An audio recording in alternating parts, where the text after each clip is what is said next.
Okay, we're live. Everyone thinks because you're a zombie, you don't know good coffee. Well, they're wrong. There's only one brew that gets my seal of approval. Deadly Grounds coffee is my guilty pleasure.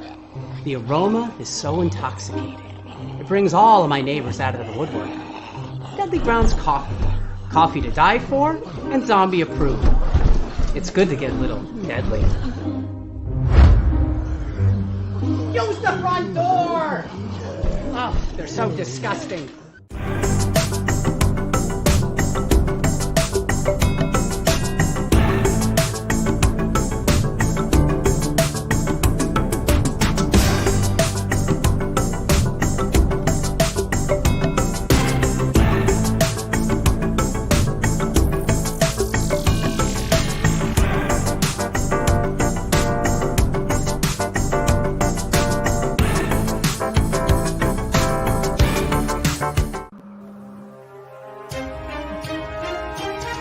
The Dorkening and all affiliated shows are not intended for anyone under the age of 18.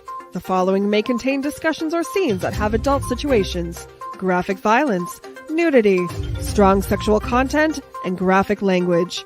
This show is intended for mature audiences only. Viewer discretion is advised.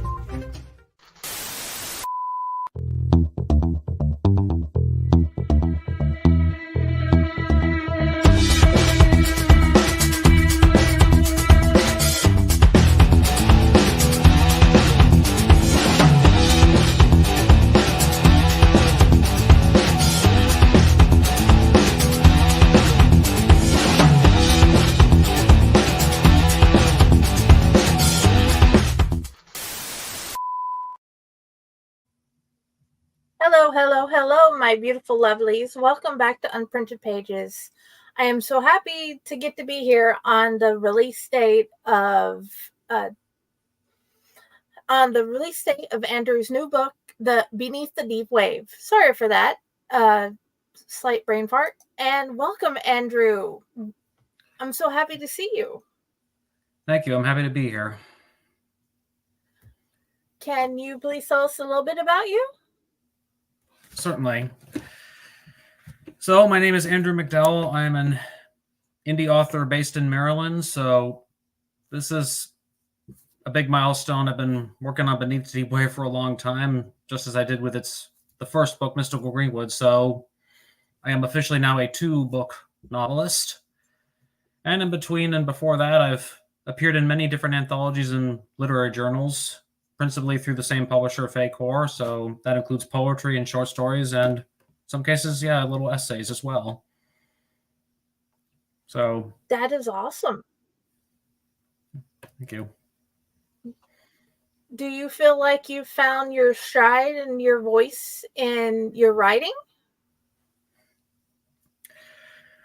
I don't know if I'll ever truly find it. It's, something like with every writer, it just grows and changes over time. So it's something that I guess is ever evolving. I mean, ever since I started, I've learned so much and had to teach myself so much about, plot and character development and even grammar and language. So, I mean, always learning, always evolving. So I guess time will tell what people will say my voice is.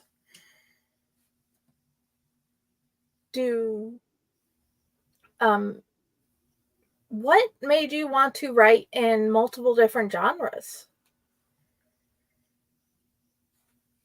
I guess it was the fear of becoming, as they say in the movie industry, typecast. So on the one hand, I didn't want to be just confined to one genre alone. Plus, I think it would have also limited my ability to learn new things and try new stuff, because there's always that danger of, falling into the same patterns, doing the same thing over and over again. So, plus, I think in my childhood, I've always been, you could say I've had fads learning about different things, and they've been so various as well. So perhaps it just carries over from that. Okay. Do you have something that you've learned as an author you hope more people learn?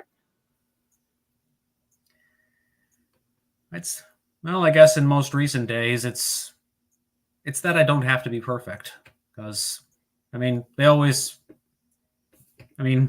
say, you don't have to be perfect, and especially if that's how you get writer's block. But I guess it's something I've never really truly fully accepted in my heart, because I've always been such a perfectionist trying to get everything right.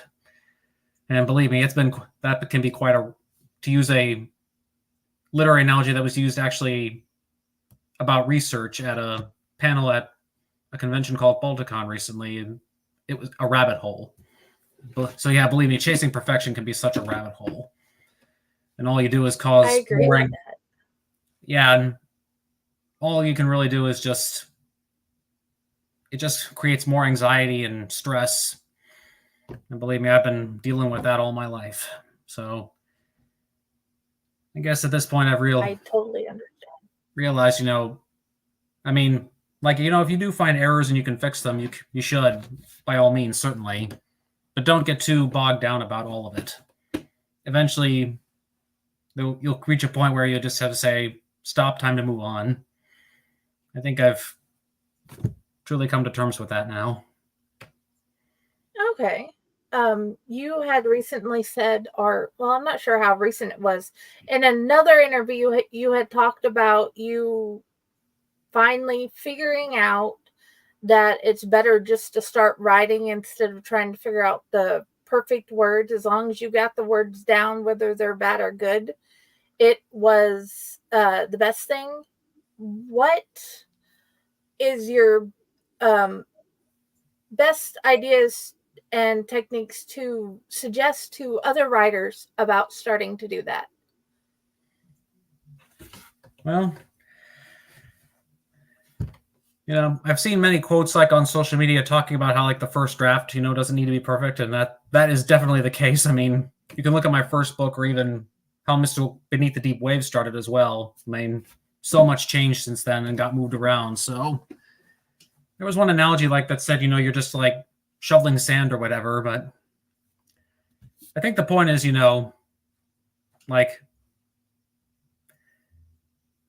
it's better to have, words on the page than no page at all. And that's another like famous quote, you can't edit a blank page. So exactly. Yeah. And I think maybe some people have this preconceived notion, and I think movies are guilty of fueling this, where like the first draft that comes out from the famous writer is like the one we see in print. And that is no way true. So yes. So if you want to get started, you have to start thinking about it, certainly, and it's still possible to get blocked. I don't deny that, but just start getting words down. At least you have something.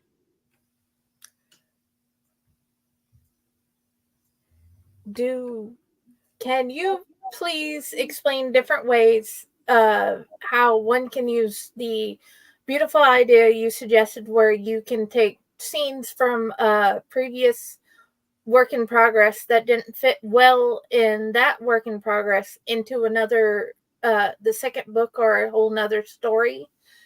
Ideas of how that can be worked in? Oh, the recycling idea. Yes. Yeah, yeah, absolutely. And this can be as a great way too, perhaps, to help, not only build your story, but get over writer's block. So because when you edit a story, sometimes when you have to cut scenes out because they don't quite fit and you can't quite fit them back in, it's certainly easier, if you have a series, you can just stick them into the next one and say that maybe this will take it somewhere. You never know. And I did that with some scenes that didn't end up getting cut from Mr. Greenwood went into Beneath the Deep Wave, and some even in Beneath the Deep Wave are going to have been cut, and I'm going to try to use them now in the third book in the trilogy. But basically, you just take the scene, like, the paragraphs you think are really good, just like stick it in, like, say, a blank chapter or whatever. And, you can leave it there for a while and start working. Because, I guess this is the way I do it now. I don't write from beginning to end. Sometimes, if like a scene hits me, I just start working on that. And then it's all a matter of trying to stitch them together. And sometimes another way to get writer's block is to think what happens before this scene or perhaps after. And all you need is a few tweaks, to change it up to make it actually fit like in a different plot. or if you were going to take it from put it in an entirely different story, that might take just a few more tweaks, like, changing some names, for example. So it's like just taking a basic structure and, putting new furniture in. I like that. And I thought that was one of the coolest ideas that I had heard when I first heard you talk about that in a previous interview. What is your favorite place or any way you get inspiration for your poetry? Is there a certain place you like to go, or is it random things? I would say with poetry, yeah, it can be pretty random, just like a little idea gets stuck in my head. Sometimes it's just a thought or like something I observe, or it could be just how an emotion inside of me that just grows. Yeah, and that can vary too. I mean, when I first started writing poetry years ago, at first it was very, you could say, rigid. I stuck with like basic rhyme schemes, and syllables. I never thought about it in terms of like, pentameter or whatever. I would just count the syllables off with my fingers as I wrote the lines like this. Uh-huh. Then I ventured into writing sonnets, and then I tried some other forms that I learned about in college. But I'd say most of my more recent poems these days are free verse. Which maybe you could say maybe that you could connect that with, not being perfect as well. I found trying to control things, especially beforehand, it just doesn't work for me. Sometimes it's better to just leave it blank and see what happens, and just let it build naturally and see what happens. I definitely totally agree. I currently live with two beautiful autistic people and 4 people with ADHD. And that is one of the most interesting things. One of them has OCD and wants everything to be perfect, but everybody else borders on a level of chaos whenever it gets going, and helping my daughters find their inspiration for their art or their stories has been interesting. And I've been trying to teach them for a long time. Yes, it will never be perfect, especially the first time around. I've really appreciated going through and listening to your interviews and what I've read so far about you, and knowing that even with their differences from most other places and how people want them to learn, they can still achieve great things. And you have achieved some beautiful books and beautiful poetry. No, thank you for saying so, Jenny. And yeah, and what you just said, I can relate. Yeah, being, as I'm sure you're aware, autistic myself, I can relate to a whole lot of that. And yeah, some of the symptoms of Asperger syndrome, which is what I have, are not too dissimilar from OCD, actually. Like preferring patterns and routines. It can be like, trying to control stuff. Certainly looking back, I think I could see some of my child activities were very like that. The signs were there. Yeah, especially I was a big fan of Thomas and Friends when I was a little boy. That was my thing. I collected all the metal malls, and even though I would, play with them as you might expect, a lot of times I would just line them all up on the coffee table, put them in different rows and whatever. And I guess you could say that was an early sign. Oh, yes. With my littlest, all his trains have to go a certain way. They have to be played with a certain way, or you're not doing it right. And he is a big train fanatic. We have him a Thomas set. We have him multiple little wooden sets. And they all go and do certain things differently. One has to be one type of car no matter what. So, yeah, I totally get that. And I'm totally happy to find another Thomas fan. That is awesome. Oh yeah, it was my thing, and I collected all the metal models even as I grew a little older. eventually I did stop collecting. I don't think I have all of them, but I'd say that's a childhood treasure. That is a beautiful treasure. And Yeah. with him, And it certainly not most one definitely is. And I will never sell those at any price, for sure. That rocks.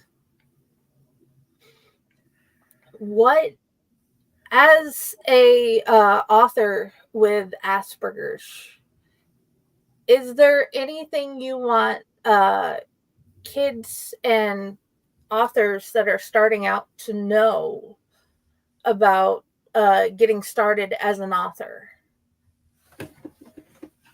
Okay. Well, certainly, probably one piece of advice I tell everybody that I got from my dad was the important thing is to tell a story and to tell it well. So, and certainly for someone like me who's very detail oriented, and that goes back to my autism as well, you know, it can be easy to get bogged down in the details, perfection, and so forth. But yeah, you got to focus on the story. But I would say certainly when you're starting out, as I did, I mean, maybe I was naive, you know, about publishing or whatever, but perhaps that's a good for like when you're starting out, at least when you have that passion to just do it because you love it. I mean, I started writing little stories like around when I was age 11. People started to encourage me, including one of my teachers. I dedicated Mystical Greenwood to 3 different teachers from like middle and high school who encouraged me to keep writing. Yeah. But then when I started writing what eventually did become Mystical Greenwood, yeah, I mean, it started out just like an idea. I don't know if I was really serious, but as I just started and kept going, got more invested, I knew I had to see it through to the end, and that I wanted it to actually get there. Okay. So, yeah, I would say for sure, you know, don't let anything, not even fear, kill your passion. If you want it, go for it. That is awesome. I totally agree. And it took me until about 35 to figure out how to get started. Thanks to Patty, I have been able to get published, and I even get the joy of being in I know at least one, if not 2 anthologies with you. So what inspired what about the Celtic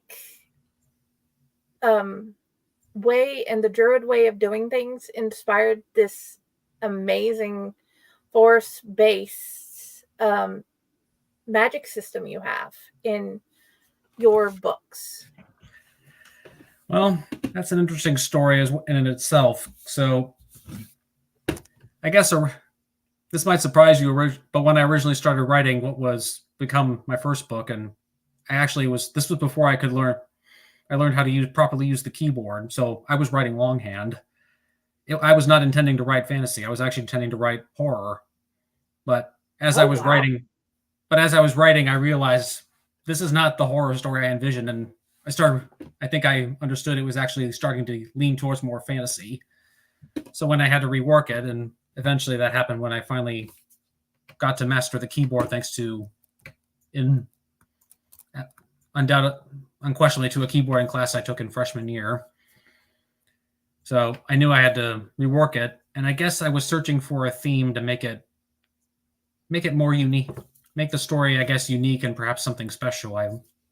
That I felt, you know, would get to heart, like the heart. So I mean, I'd seen many other fantasy stories by then, and it finally dawned on me that what always drew to me, corrected my interest whenever I read about magic, was nature magic, because I read so many books about animals as a kid. I loved learning about them. So I appreciated nature, and I think I realized that's where I wanted to go. I wanted this to be a nature magic focused story. So in my research, that led me to, you know, Celtic myth and Irish myth, and also stories of the Druids. And so I tried drawing from that and tried to make it sort of a window dressing with the story that I had been developing.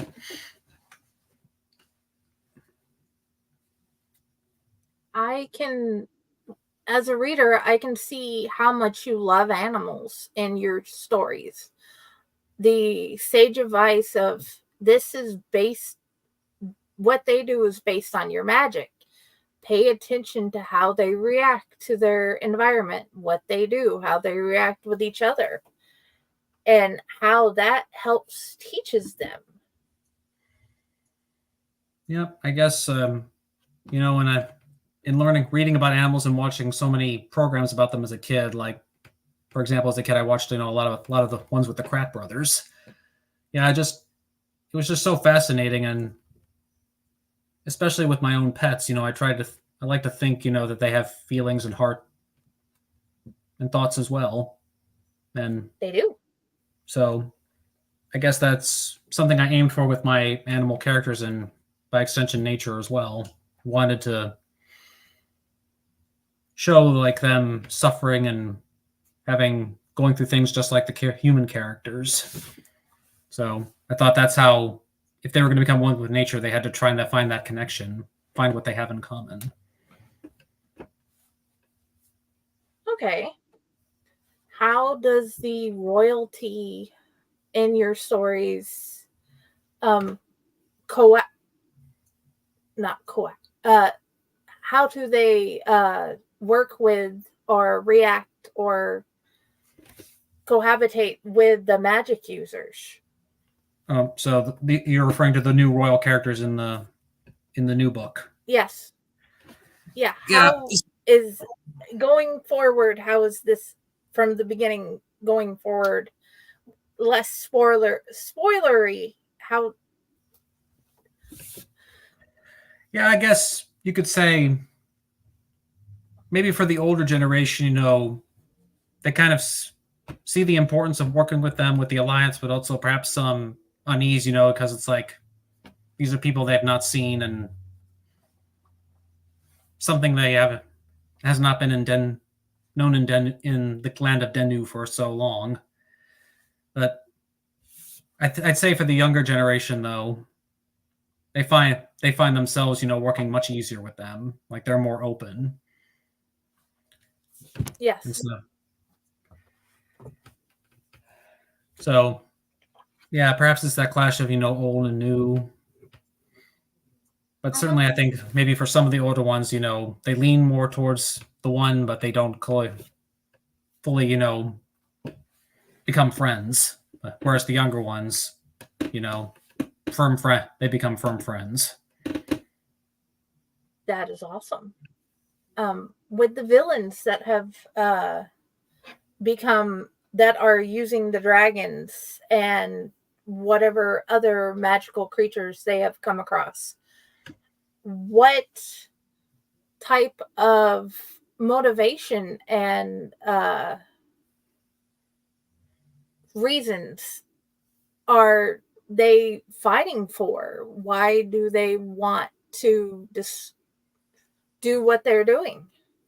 Well, I'd say for the principal villain, this is Tyrannus. And this goes over from the first book too. For him, he sees it as his right, that he sees himself because of his magic as superior. And so for him, it's about power and perhaps about ego as well. And I'd say those under him, especially the certain female characters, and these are the witches. I'd say for them, it's all about, power too, and wanting something they don't have, what they don't have.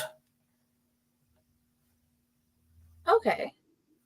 And then you have this other group of people who are on a trek to get away. And one of my favorite scenes, as scary as it is, they find a Kelpie and it takes the child. What type of journey and outcome are we wanting or expecting with them? Yeah, well, and I guess tying it back in with the first book, I knew that the teenage protagonists were going to be like the main focus, but it wouldn't be. I had to, keep like some of the adults in play as well, because if they just suddenly disappear and we focused more on, the Keens because that's who the primary audience is. Like, it'd be just like a plot hole that we left open. And I know some reviewers actually liked that I had adult points of view as well.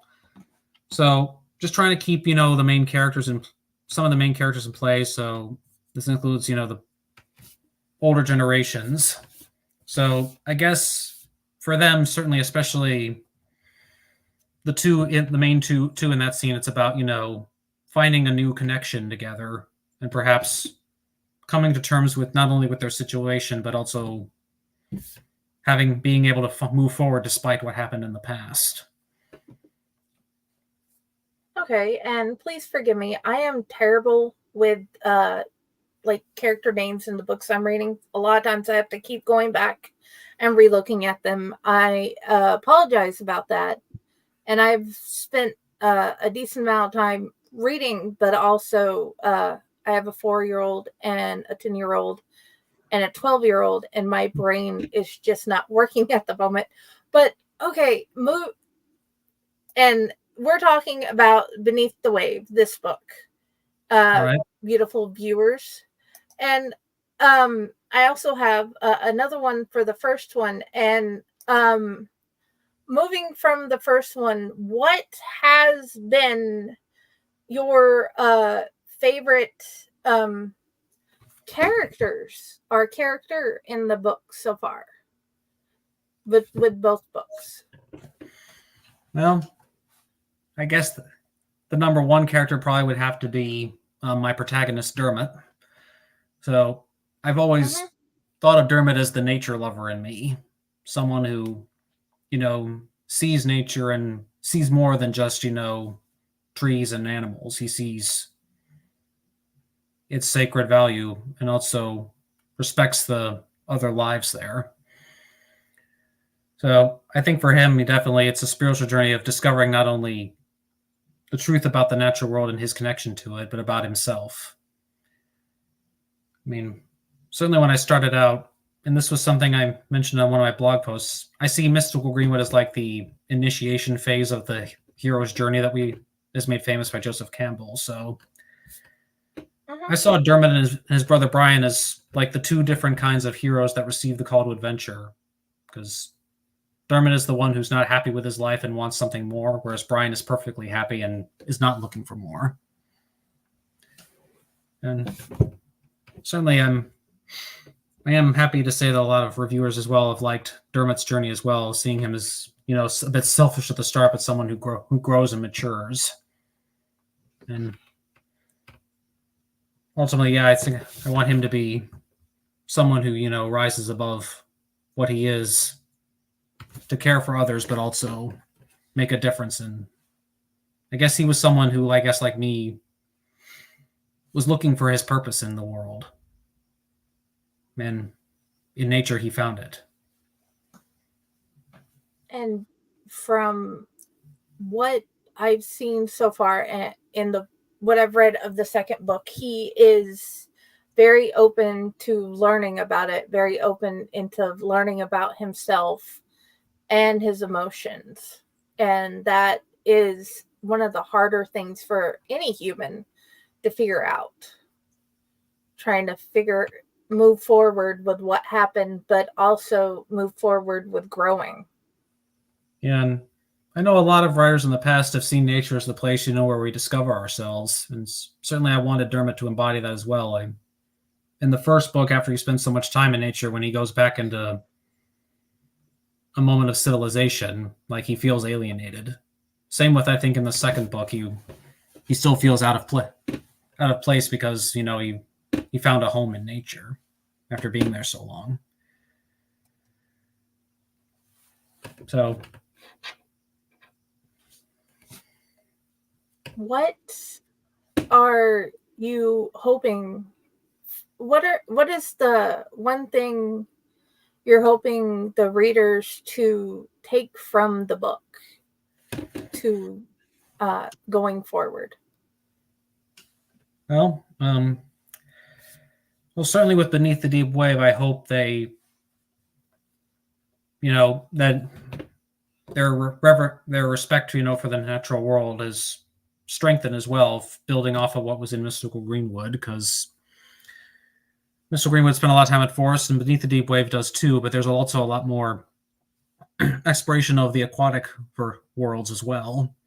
So it again shows, how even with the great variety in the natural world, there's still so much that is the same. So, but also the fact that if we don't stick together, if we don't rise to our better natures, then darkness will fall upon us. That is actually very beautiful. In your first book, is there any female characters that have surprised you as you wrote it? Well, certainly I would say the sorceress Saoirse has certainly surprised me. She was a very different character at the start, very minor, but I guess I was trying to avoid, the wizard mentor at the beginning, because I was trying to find something different, but I realized I needed a mentor, so I decided let's have a woman instead of a man. So I tried to create a sorceress instead, and I always saw her as trying to be an embodiment of Mother Nature as well. That's why she's got some, I guess Mother Earth has been, there's the young maiden, there's the mother, and also the old lady. The crone. They used a different. I didn't want to use the word crone. It seemed derogatory. So that's why I tried to give her characteristics of all of them. But in the magic community that I have seen, the maiden, mother, and crone is used a lot, even though she's not exactly a crone as most people see it. Yeah. But those who love magic and like to study the magic as this world sees it, see it as a good thing as well in a lot of situations. So it's the first thing that came to my mind. Yep. And I would say maybe the mother Granuel has surprised me a bit too. So she was the one parent Dermot wasn't closest to, but I think she's also starting to, come out of her shell too. She hid behind a shell, but I think she's come in Beneath the Wave. She's finally coming out of that. And that maybe the new heroine in the new book as well. She had a very different start as well, but where she's gone, I think she's surprised me as well. That is wonderful. I can't wait to see it as it unfolds. And I hope others join me in doing so, because the way you've set up your magic system and the way the characters work with each other and the world around them, I do honestly believe that if people sat and were quiet and actually paid attention to just what's around them more than being on their phones, they can see a lot of beauty. Yeah, believe me, I'm still struggling to, achieve that myself. So, I mean, it's happened, in a lot of recent years, especially I think it got the worst during the COVID pandemic. Some writers, spent their whole time writing. I went the marketing route, and let's just say the social media internet time it took its toll on me. So I'm still trying to find that balance, but I know now I just gotta, beat the internet addiction. Yeah, I've struggled with that, but I think I've made some hard. Oh yeah. I've made some strides. For one, I don't have any social media apps on my phone anymore. So I try to limit phone use for sure. Computer's another story, but hopefully I'll figure that out. I hope so. part of my job is media, podcasts, promoting. So I've been trying to limit how much I do in a day. Or recently, I've just stopped everybody's social media except for what I've scheduled. And I tried to schedule a whole lot in advance and make graphics in advance and just work on my stories. And I hope you have liked the graphics I have made. Well, yeah, I think you've done a wonderful job. And that I think qualifies as, computer use with a purpose. I think it's, the mind, it's just like the scrolling, for example, that's like an example of just internet use for the sake of doing it. It's like mindless, endless scrolling or just doing stuff. If it's not a specific purpose, that's where it can become, take that toll. I agree wholeheartedly. Doom scrolling is kind of hard, and sometimes your brain just gets stuck on it. Yeah. What characters do you want to just sit down, character or characters, would you like to have a sit down meal with and just talk and learn more about them? That would probably have to be the Elder Wizards. So Saoirse, Yarworth, and also the wizards, the ones introduced in Beneath the Deep Wave. I think just like Dermot, I could learn so much from them. Perhaps they would help me with the issues I'm dealing with, like they helped him.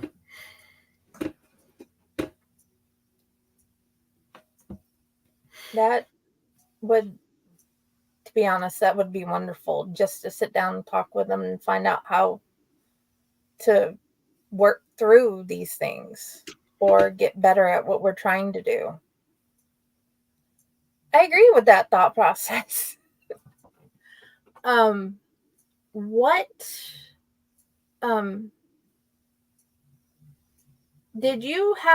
you listen to music when you write? Not usually.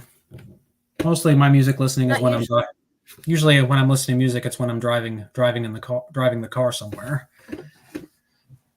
So sometimes, the TV's on, but I think with writing, I try to focus in and not pay attention to that. And, especially in these days, monotasking can be so difficult. So, oh yes. But yeah, my main concentration these days, to meet the word count, because with Beneath the Deep Wave, when I was struggling to get words out, because, there were periods, when I wasn't getting anything done. I tried taking up an old routine that I got it was in a novella writing class in my last year of undergrad. The professor gave us a weekly deadline of 1,000 words. So, like, if you take off a work 5 days a week, that's like roughly 200 words a day. So, if I can meet that or get close to it, that would help me, and try to do that every morning. But sometimes you slip, or sometimes you get more. But just a little much like that every day can help. Just sit down and try. Yeah. That's been hard. Sometimes figuring out how to move forward with the story is the hardest part. But I'm definitely glad to find another author who is like me and doesn't write the whole story in order, where I don't think from end to end of a story. I don't think I have ever, but yeah. Yeah. Well, like plantsing, as they say, a cross between plotting and pantsing. Because sometimes I think of some things in advance, but it's like generally it's very general. Like, I don't try to minutely plan everything in advance, but it's like trying to plant. So I guess that's why they call it planting, where you plant the seeds and see where they go.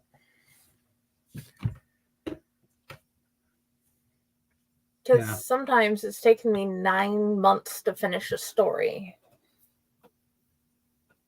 So, well, just a short story. So, what is your comfort reads? Do you have a certain author or series or type of genre? Well, not really. Most of the books I've been reading are by other indie authors that I know. Like, especially if they've read and reviewed my book, I try to do the same for them. And it can be so varied as well. Like I've read mysteries, I've read historical fiction, and yeah, I have read some fantasy and sci-fi as well. So yeah, I guess I never really had a comfort genre, really.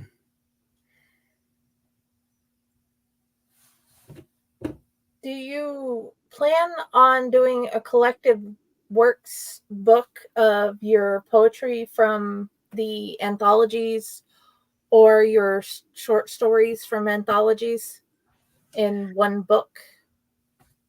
Yeah, I've often wondered if that might ever happen, because I mean, so many of the anthologies I've seen and submitted to, they've always had, certain themes that they follow, and mine is so varied it could only be just like a collected short works or whatever. Yeah. That would be awesome, just to have one collective Andrew McDowell short works or poetry. Yeah, most of it would be poetry, because I really have only completed 4 short stories, and yeah, for a long time I thought short stories weren't for me, and then I rediscovered a couple I'd written in high school that I thought lost. So, including one that was in the Fey Dreams anthology. That was something I rediscovered. So, and then just a few ideas came to mind for a few others, and so I just started writing them down. Yeah, and I guess that's the other thing. And that's the other thing about getting ideas. Sometimes even when they plant, they don't always come to fruition right away. So you got a lot of partially finished stuff lying around, and it's all a matter of figuring out which one do I work on first.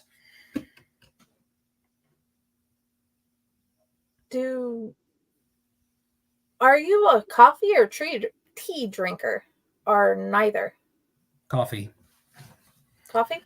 Ooh. Yeah, with French vanilla coffee, mate. So, do you have a favorite brand of coffee? Never really thought about that.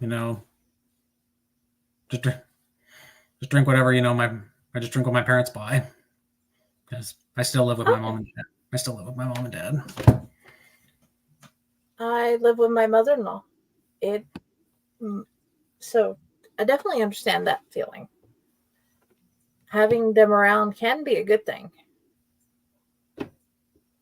What is your thoughts on zombies? Can they climb? So, thoughts on zombies? Can they climb? Yeah. Wow. I asked all authors this question. I've never really You're not the only one. Well, I've never really thought about that either, because I see zombies really as it's interesting, because the zombies we think of today are not the zombies from voodoo, voodoo myth. It's like they've completely changed, because like originally we had like the evil Bokor takes the soul out and makes them like a mindless slave rather than a walking flesh-eating corpse. Yes. And apparently when Dawn of the Dead, when I think it was the Night of the Living Dead came out, they originally weren't meant to be called zombies, but it happened, and now we've had that ever since. I like the knowledge you have. Well,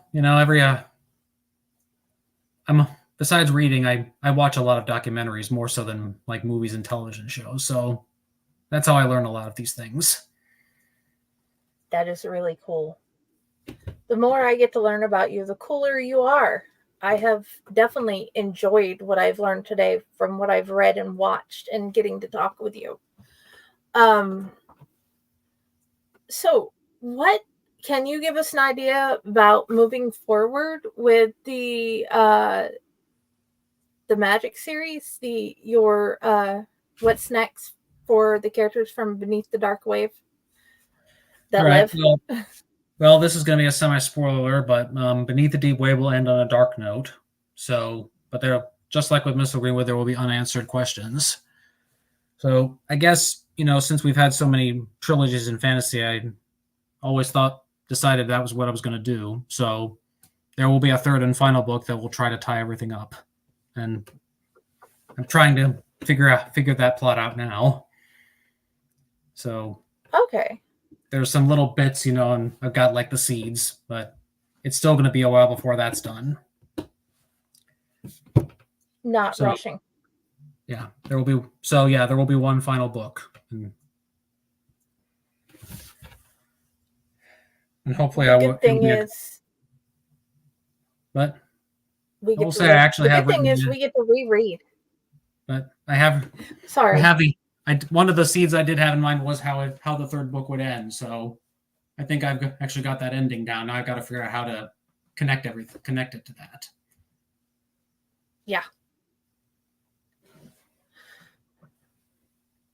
But is Dermot going to live through everything?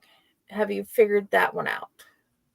You don't have to say yes or no, but have you figured out if he gets to? I have figured that out. Okay. That is good. What is your favorite scene from the first book?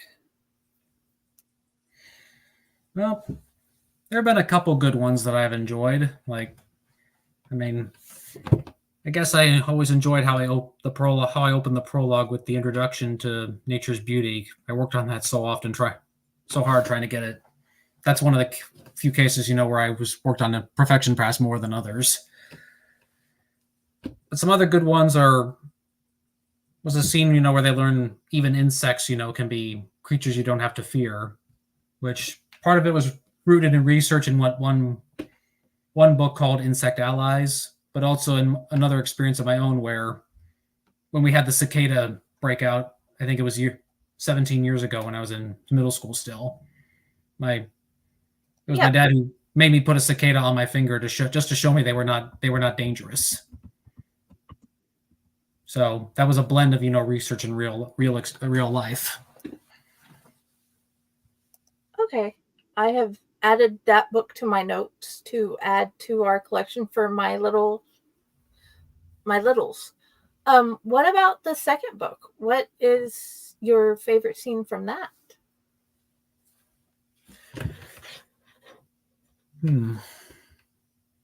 I guess it's another scene, where they're exposed and they experience nature in a new way. In this case, where they actually go underwater.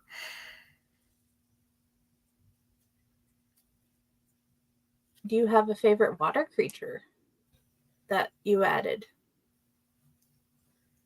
Well, there's so many that I like. It's kind of hard to answer that, in general, but I guess the scene was confined to the kind of environment that it was, and this involves a kelp forest. This particular scene, because I guess early on, I kind of wanted to have so many different kinds of creatures, but on the one hand, I realized it would be overcrowding, and that's never a good thing. But also that they wouldn't all be able to coexist in the same environment. So, one fantasy author who in fact did that, who recognized that as well, was the author of the Redwall saga, Brian Jakes. Because he has animal characters, who talk and wear clothes. But he was asked about that, I think, and he said, he didn't try to use every animal in the zoo. He just used the species that were native to his native Britain. So I guess I realized as well, and this is something I've always said realized about world building, if you want the world to be believable, there has to be an element of realism. So having creatures out of their natural environment wouldn't work, or whether it be land, water, or whatever, wouldn't work. That makes perfect sense, and I'm just happy to find another author who had used kelpies. Yeah, I initially, believe it or not, original drafts, I had even so many creatures from Lord of the Rings, like elves and dwarves, but I realized I just had to cut a lot of that out to not overcrowd. So I kept the ones that I liked. I decided from the beginning, even though I liked dragons and unicorns and wanted them, I wanted a mythical creature that was going to be a little more unique, perhaps, that would draw one of those things that might draw people in that was different, and that's why I chose a griffin. Because I first read about them in the Fantastic Beasts book. I just kept going back to them, just like the dragon and unicorn, thinking something just appealed to me. And I guess when I got to the second book, I realized I needed some other ones. I wanted to tie in with the Celtic, Irish, Scottish lore, and that's where the Kelpies came in. I realized the Kelpies would work. That I appreciate. Is there anything else you want readers to know about your 2 books so far before we go?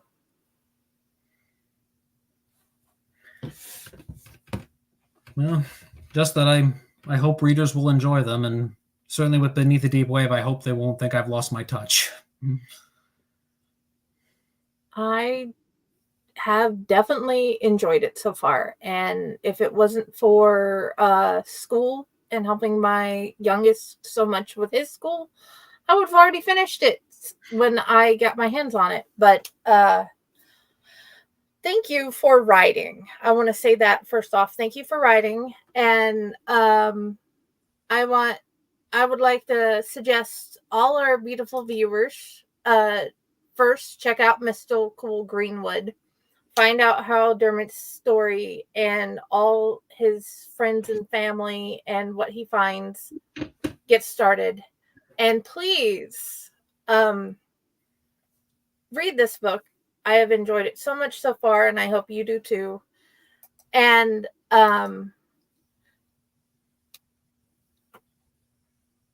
there it is. We have this new anthology coming out, Nightmare Whispers.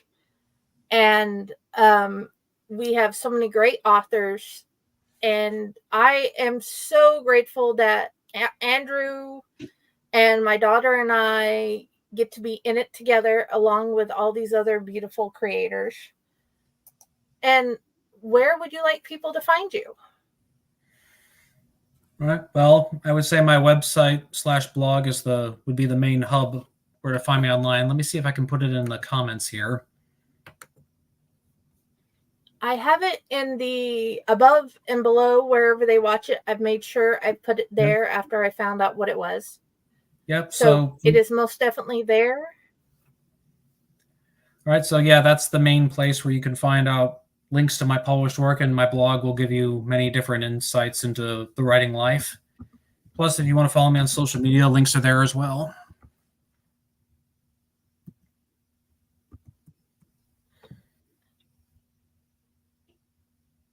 Hold on. I have put an H where there should be an N.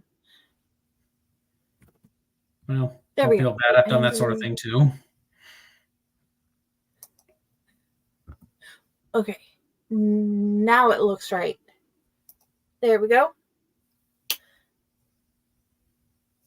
It is showing up on all our pages in the comments. And is there, other than these two, are there any other big things you'd like people to find out about that's coming up? No. Interviews, cons, anything? Okay. Well, in terms of cons, there are the Maryland. For anyone who's like in Maryland or lives near the Maryland area, the Maryland Writers Association, of which I've been a member for years, is having their annual convention in October on the 19th and 20th. So if anyone wants to find out more about that, you can go to marylandwriters.org. There will be a page where you can register, or if you need to drive, you can. It's at a hotel, so you can stay there if you need to. But yeah, I definitely hope to sell copies of both books there this year. I hope so too. Is there anything else you'd like them to know? No, just that, believe me, I'm going to do my best to work on the third book, because just after the first one came out, everyone kept asking, when's the next one coming? Now I'm pretty sure they're going to be saying the same thing about the third one. Of course we are, but I promise not to send lots and lots of the messages I am sending are going to have a purpose. Okay, guys, the Owlite Network has this wonderful anthology out, the Owlite Menagerie, with authors that have either guested on our network or are hosts of our network. And there's so many great stories, ghost stories, angel stories, and so much more. And all the proceeds for the first year goes to Pro Literacy Foundation. Every adult has the right to literacy. Please, even if you just make a donation to Pro Literacy, we will be happy. And you can find me at the Outlet Network at Fake Horror Publishing. You can find me on my actual pages, Friday with the Library in the Blue Box. And Jennifer Elliott is my author page. And yes, I will keep sharing about Andrew McDowell and all our other amazing authors on all the pages I admin that allow it. And I hope you guys have a wonderful night. Thank you again, Andrew. And good night, everybody. Or I think this one is better.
Greetings and shabibans. We are the Retro Reductibus Cephala Podcast, a long-form bi-weekly show that celebrates all the things that made growing up awesome. Well, that sounds good, but I don't know what all those words mean. I think what Parasite seems trying to say is that on Retro Redoctopus, we explore a range of retro goodness, from toys, video games, and movies, to cartoons, and even snacks and school lunches. Oh. And we do it all with a positive spin, a slew of killer guests, and some very adult language. And you know what else is cool? No. This crazy show is part of the Door King Podcast Network with new episodes every Tentacle Tuesday. What's that? And if waiting 2 weeks for a new episode gives you a sad, know that we drop bonus episodes all the time, like the off-format Crow's Nest and an interview series we call The Brig.